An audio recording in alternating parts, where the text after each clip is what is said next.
Welcome to County Report this week. I'm Lorna Virgili. Thank you for joining us. The county's housing element envisions a future that allows more residents and members of our workforce to choose to live here for as long as they want. The council is considering the goals of the current policy, and Susan Kennedy found out what the priorities are. Susan? Lorna, providing housing of all types has always been a goal of the County Council. The housing element to the general plan provides goals for the county to help meet its diverse housing needs, and those needs are growing every day. Demographics show the county's population is expected to exceed 1 million by the year 2015. Over the next several years, many existing households will have different housing requirements. Officials say the greatest need will be for seniors, young households, and people with special needs. We're looking at really word crafting at this point. How can we establish a housing policy that reflects the real and current Montgomery County and what we anticipate to occur here over the next 20 years or so. There are three main goals recommended for the housing element: conserving existing neighborhoods and housing stock, creating new housing in mixed-use transit-oriented areas, and closing the housing affordability gap. Councilmember Florine says these are key goals in accommodating the housing needs for the next generation of Montgomery County residents. There's 4% perhaps of the county that has buildable land, new buildable land on it. I think over time we're going to be seeing redevelopment along our transit corridors.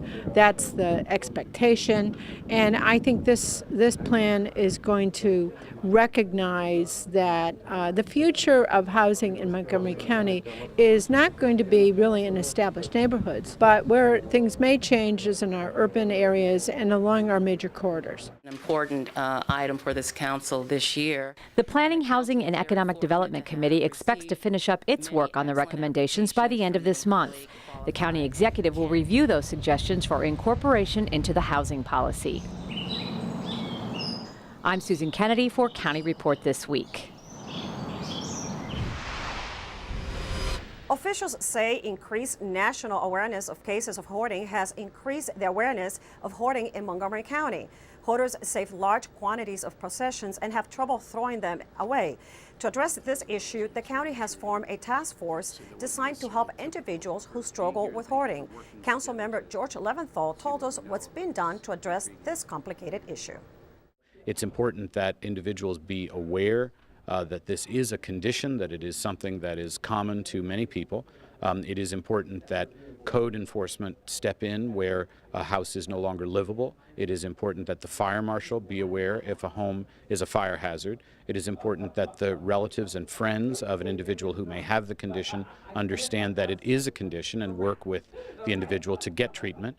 And to some degree, county government can assist with the behavioral health aspects of the problem, but we're really most limited there because state law does not enable the government to force someone to get mental health treatment unless that individual is considered to be an imminent threat to himself or herself or others, and hoarding does not qualify. So mental health is a very, very challenging thing to get at by the government. Duplicating a successful effort to eliminate pollution in the District of Columbia, Montgomery County Executive Isiah Leggett announced legislation that would promote the use of reusable shopping bags to help the environment. This is why we're here, for a green Montgomery. To prevent litter and pollution, Executive Isiah Leggett has proposed a 5-cent charge on each paper or plastic bag provided by retail establishments in the county. Plastic bags, for example, comprise 33% of the total number of pieces of trash that are in our waste system. Many of those bags end up in the rivers, in the trees, the gutters, in a variety of places where we simply do not want them. It is estimated that a quarter of Montgomery County residents already use reusable bags for their grocery shopping. The charge would generate approximately $1.5 million in the first year that would be directed to the Water Quality Protection Fund. And retailers would receive a 1-cent rebate on each bag to cover administrative costs. This is not something that we're going to do in haste. We will plan to have a very strong educational campaign. We will get the word out. This is not designed to enhance county coffers. It is designed simply to replenish the cost that we will engage in and go into the Water Quality Protection Fund.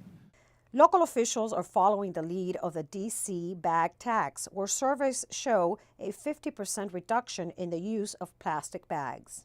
What we are talking about really is an optional fee, okay? Because it is our hope, as the county executive alluded to, that we are going to change behavior. That's the goal here, to change behavior. In the District of Columbia, the early evidence is it does change behavior. A 50% reduction in the amount of plastic bags that are used, according to the preliminary results from the District of Columbia. The proposed legislation would go before County Council, and if approved, the 5-cent charge for shopping bags would take effect in January 2012. On Tuesday, March 15th, County Executive Isiah Leggett will unveil his proposed FY 2012 operational budget. It is expected that the budget will reflect hard choices to close a $300 million budget shortfall caused by the continuing economic downturn. The presentation will take place at noon at the County Executive Building, and it will be seen live on Montgomery County local access stations, including this one. The budget will be presented to County Council for approval. County Council approved legislation to preserve the quality of life in Montgomery County and designed to help protect residential neighborhoods. These laws will go into effect on April 24th, and county residents are encouraged to learn more about the restrictions regarding home-based businesses, parking of heavy commercial and recreational vehicles, off-street parking, and paving of front yards. For instance, when it comes to heavy commercial and recreational vehicles, parking is prohibited on residential streets unless for loading and unloading. To get the facts on how the new laws are enforced, visit montgomerycountymd.gov/goodneighbors or call 311. When we come back, we will talk with Montgomery County Police regarding an attempted sexual assault. And we will hear from county drivers who have been using the newly opened ICC.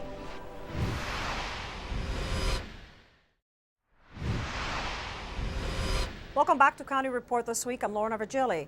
A young female became the victim of an attempted sexual assault in Rockville. She was able to escape, but police are still looking for the suspect. Captain Paul Starks is here with an update on this case. Captain Starks? Lorna, on Monday, March 7th, at about 10 after 7 in the evening, police from Montgomery County, Rockville City, and Park responded to the area of Veers Mill Road just south of Twinbrook Parkway for a report of an assault that occurred earlier. Preliminary investigation revealed that a 20-year-old woman was walking along the shoulder of Veers Mill Road when a Hispanic male approached her and tried to initiate a conversation. The woman continued to walk, and then he grabbed her. She was able to break free, continue on her way, and call police. She described her attacker as a Hispanic male, about 30 to 40 years old, with a medium build, 5 foot 1 inches tall. At the time of the attack, he was wearing a dark tan jacket, red shirt, and a baseball cap. Now, there being similar assaults in that area, is there a connection? Investigators are looking at those past assaults, but at this time, they're unable to connect this latest one with the previous assaults. Any information? Where can people refer information to? Lorna, this is a Crime Solvers case. If anyone has any information regarding this case, wants to remain anonymous, they can contact Crime Solvers of Montgomery County. They can also contact detectives of the Major Crimes Division at 240-773-5070. Thank you, Captain Starks, for this update. The first 7-mile stretch of the Inter-County Connector opened to the public just a few weeks ago. The ICC segment stretches from I-370 in Gaithersburg to Route 97 or Georgia Avenue in Olney. Drivers were able to use the toll road free of charge for about a week. Here's what some of them have to say regarding this new east-west road. My job, which is in sales, I need to get from one place to another. The quicker the better. And when I'm sitting at red lights, it gets very frustrating. Far so good. It's my first time I've driven on it, so So you don't object to the fact that it's a toll road? No, not at all. You think it's something that we need to be doing, and why? Well, we need to take pressure off of our roadways. We need more options. This is a good option, I think. It'll help the Beltway traffic too, I think. The 18.8-mile toll road will be completed in about a year, and it will reach I-95 in Prince George's County. Now let's go to Tom Pogue from the county's Department of Transportation for an update. Hi, I'm Tom Pogue, Community Relations Manager for the Department of Transportation. Here's an update from Montgomery County. County Executive Isiah Leggett announced the formation of a transit task force. Its mission is to make a comprehensive rapid transit system a reality in the county. The task force will advocate for a system that is consistent with state transportation objectives and complements regional transit operations. The task force is a public-private partnership with 23 appointed and ex officio members. It is chaired by Mark Winston, a lawyer in private practice. The group includes County Council member Mark Elridge, who has championed the bus rapid transit network for the county, and Council Vice President Roger Berliner, who chairs the Council's Transportation, Infrastructure, Energy, and Environment Committee. Mr. Leggett stated that residents and employees will greatly benefit from a comprehensive rapid transit system. It will improve our quality of life, stimulate economic development, improve air quality, reduce greenhouse gases, and lower energy consumption. You can learn more about our Transit Task Force on our website at montgomerycountymd.gov. We're working to keep you moving. Still to come on County Report this week, Montgomery College will have a bioscience building, and we'll take you to the groundbreaking event. And we will tell you about an opportunity for businesses to showcase their products and services.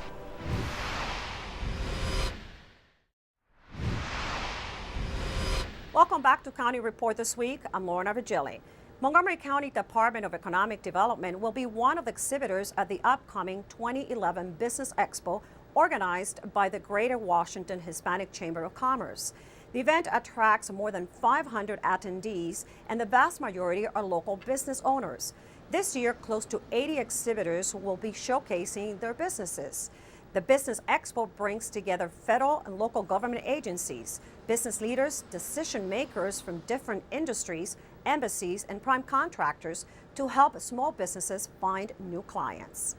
We are the Greater Washington Hispanic Chamber of Commerce, and our main target is the Hispanic community, but we're offering these to everybody. Basically what we're doing is that we're targeting individual large companies to match with small businesses, and as part of the Business Expo, we're going to have a matchmaking session. So if anybody's interested, they can register either as a supplier or as a buyer. And also, as part of the expo, we're going to have 80 exhibitors. The Business Expo will take place on March 16th at the Walter E. Washington Convention Center. Admission is free to the public. If interested, you may register online or call 202-728-0352. Each year, the City of Rockville and Ready celebrates business community during a special Business Appreciation Week to highlight the importance of the business community to Rockville's health and prosperity. Ready staff and board members, Rockville mayor and council members, city staff, and Chamber of Commerce leaders will spend a week visiting approximately 50 diverse Rockville companies to thank them for choosing Rockville as their place of business. Well, let's agree. This is all about jobs. This is all about our tax base. This is all about economic opportunity, and this is all about the future. And we need to grow this county. We need to grow the city if we're going to pay our bills and really create a vibrant economy and a great place to live, which we're working on. And we're partway there, I think, but we certainly in these fiscal times, we need to recognize who's paying the bills. It's these businesses, and they need to be celebrated, and I'm glad we've been able to make an impression today. More than 4,500 businesses, ranging from small family-owned establishments to major corporations, are located in Rockville. They employ more than 49,000 people. Montgomery College will soon begin construction on a new bioscience building on the Germantown campus. Recently, they celebrated with a virtual groundbreaking ceremony. Take a look. 3, 2, 1.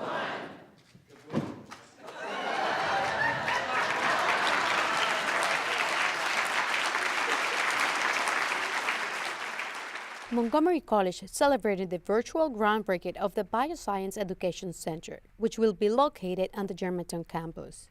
The new building will have science classrooms, laboratories, and a greenhouse. Courses offered will include the normal science disciplines, as well as use of a robotic suite for cell cultures and protein purification. A lab that will be modeled after a commercial lab to support student learning of real-world techniques. With the Bioscience Education Center, the Science and Technology Park, and the Innovation Center, Montgomery College will provide students with hands-on educational experiences and our community with an influx of new jobs.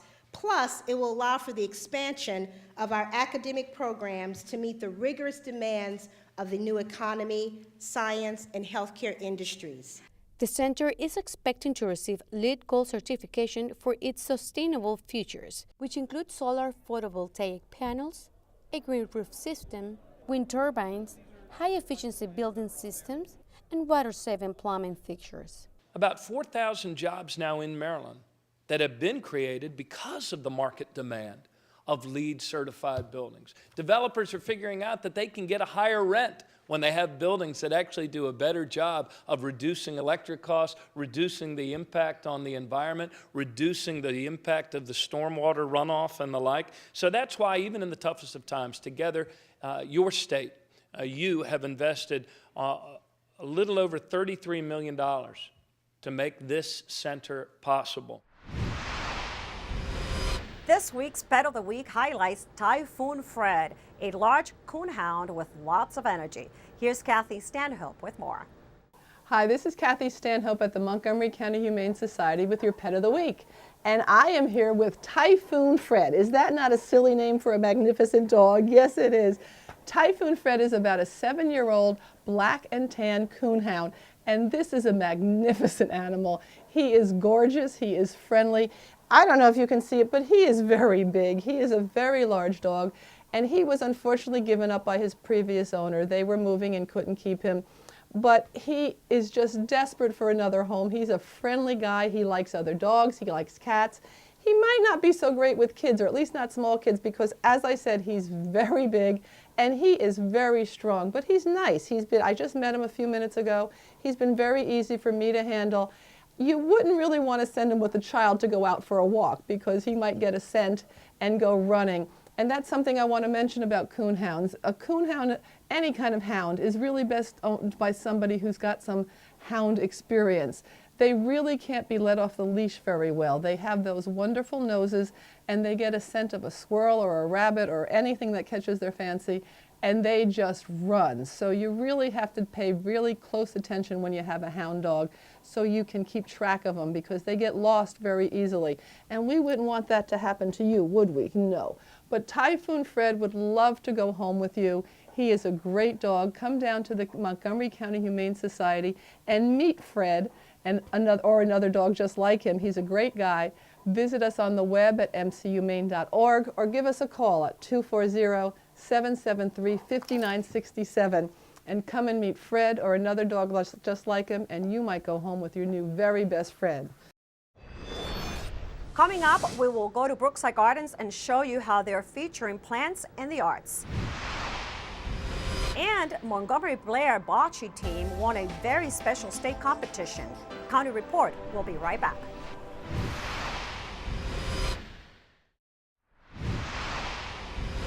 Welcome back to County Report this week. I'm Lorna Virgili. If you enjoy painting and plants, here's an opportunity to unite both. Brookside Gardens is offering a botanical art exhibit and classes for those interested in learning painting techniques. Here are the details from our friends at Brookside. Hi, I'm Mark Richardson. I'm the Adult Programs Manager here at Brookside Gardens. This month we're featuring an art exhibit by the Botanical Art Society of the National Capital Region. Brookside has an incredible School of Botanical Art and Illustration. Take a look at this detail for a second in this Indian corn. This is by one of our instructors, Lee Desmura, and you just can't get over the amount of detail that goes into each individual kernel on that ear of corn.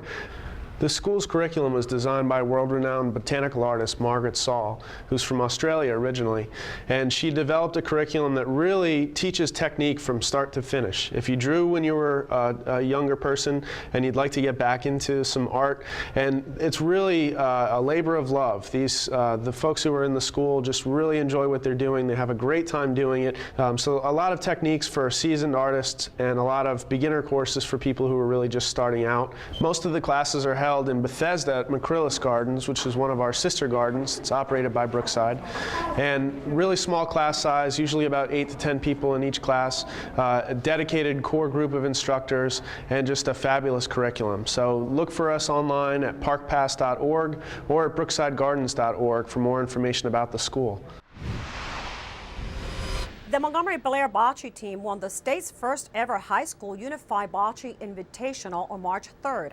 The event was hosted by Special Olympics of Maryland, and close to 100 high school teams from around the state competed. The teams pair students with disabilities with their high school peers. MCPS's Leslie Maxwell has the story.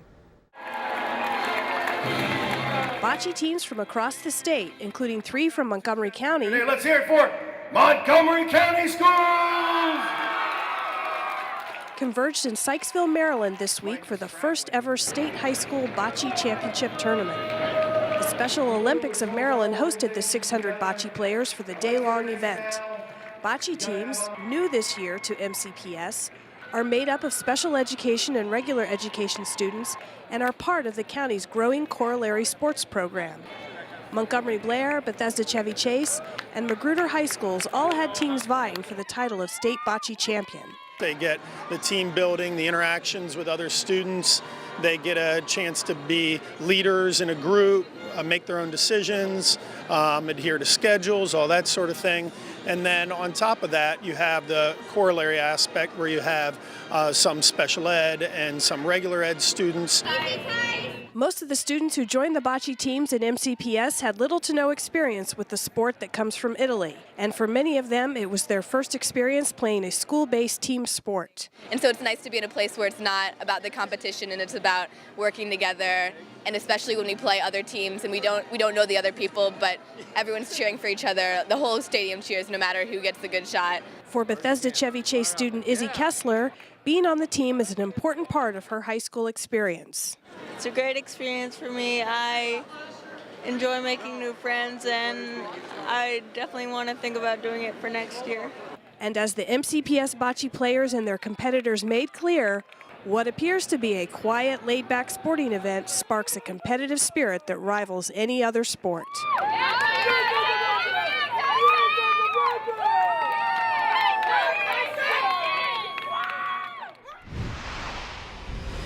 And that does it for County Report this week. Join us at this time every week for a look at what's going on inside Montgomery County.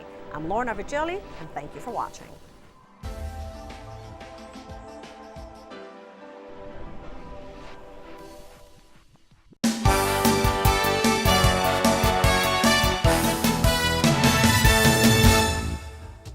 If you're a legal permanent resident of the United States and need help preparing for the citizenship test and interview, then you should definitely look into the free preparation classes offered by MC. Come to an information session and find out all about this free program. The arts are thriving at Montgomery College. There are a variety of art shows and exhibits now showing on all 3 campuses, and all are free and open to the public. Visit MC's arts calendar and pick out one of the many exhibits now on display.